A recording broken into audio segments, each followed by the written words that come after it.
The San Marcos River, a luxury found here at Texas State, and it can be seen as not just a pretty attraction, but also a resource for the city, a home for the unique species, and another part of our environment.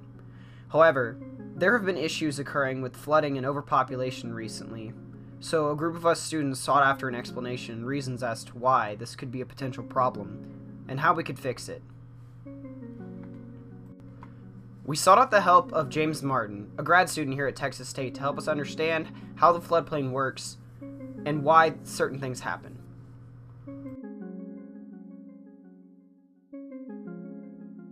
What I'm going to be talking about today is essentially the San Marcos floodplain, and particularly the San Marcos River. As you can see this here, the Blanco River, which I'm going to pull up right now very quickly. Now, the reason why I want to talk about this is because of the fact that our community is growing.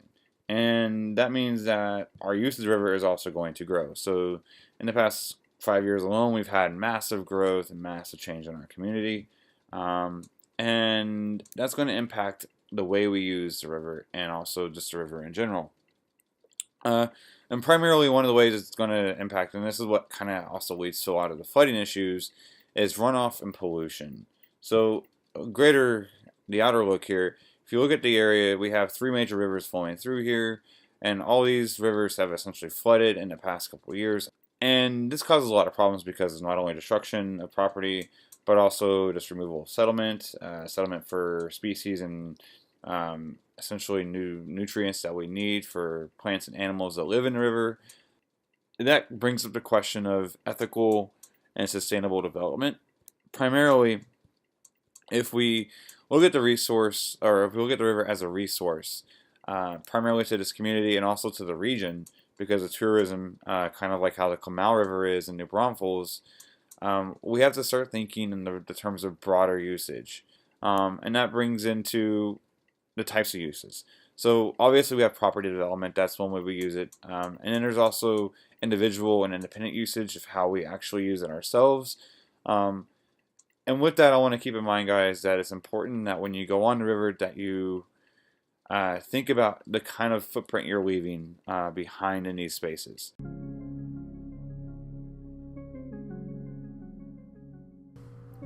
After speaking with James, we now understood how the floodplain is mapped out and affected negatively. The people and the pollution are causing issues for the area. We wanted to find out what people and organizations were fighting to fix these issues, so we contacted Mrs. Hansen, a teacher and longtime resident.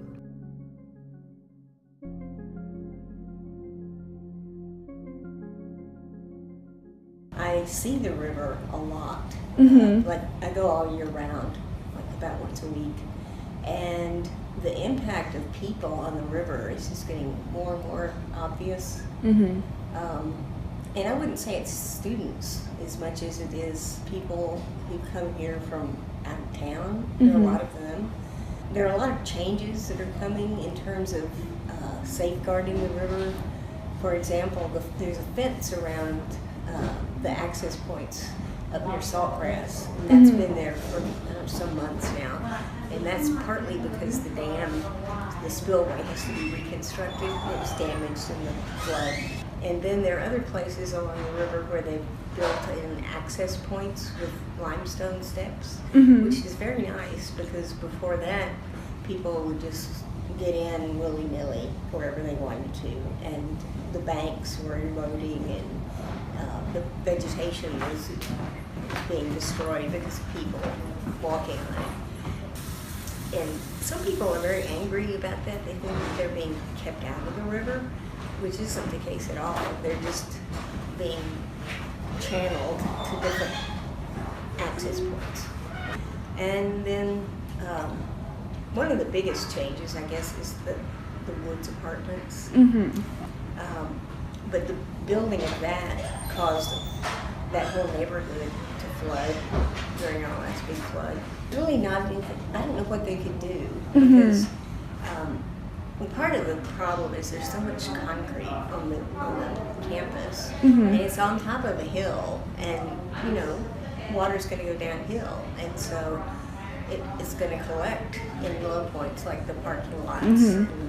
I mean, they can't build any more dorms because they have no more land. And so, they didn't have anything to do really with the woods being built. That was the Thornton family Yeah. that owned the property. And the new apartments that are being built downtown, I don't know how that's going to work. With the traffic is going to be like, and Yeah. they have parking down under the building, but there's no street parking. And I doubt all those people are just going to walk everywhere. Yeah. And I really don't like that, rent by the room thing. So James explained the floodplain on a map and told us the cause. We sought out Mrs. Hansen and found that people living in here are doing quite a lot to fight the pollution and flooding. The city also has a good bit of legislature to help and control people and do what's best for the environment. However, we still wanted some answers. We knew pollution and people were causing issues, but we needed to know more details. So we went to the bio department in search of answers. We found Mr. Tom Hardy, a professor from the aquatic biology branch. We hoped that he could give us some insight as to why there are such great storms in San Marcos. I think we can pretty definitively say that as the amount of impervious cover has increased in the upper San Marcos River, that for a given storm intensity and duration, there is higher discharges and more flooding. However, I just want to stress that with the type of storms we're getting, where you're getting 15 inches, 20 inches on the watershed, you're going to get flooding irrespective of the amount of impervious layer because it just overwhelms the system. Yes, I think that the city of San Marcos and Texas State University, as part of the Clean Water Act, what's called the MS4 stormwater protection measures and activities being undertaken by the Edwards Aquifer Habitat Conservation Plan, is they are looking specifically at stormwater routing and retention and ways to reduce the potential impact associated with urbanization in the watershed. Since we're not allowed to say that there's climate change, we can probably chalk it up to, at one level, it is the Pacific Decadal Oscillation and other longer-term fluctuations in the environment that result in these storm and intensities. We know historically in the 1950s there was huge flood events associated with intense rainfall. And I think it's just a nature that we're in a period of increased climate variability in which we are seeing shorter durations but higher intensity storm events. Unfortunately, for some, those are the type of things that are being predicted as a consequence of climate change. I think that the environment here, in particular the San Marcos River, is actually in pretty decent health. And I think that the measures being taken here at Texas State University for stormwater control, the efforts being done by the city of San Marcos, has, to the extent feasible, ameliorated those negative impacts. And the question now becomes, can we hold the line as the population density continues?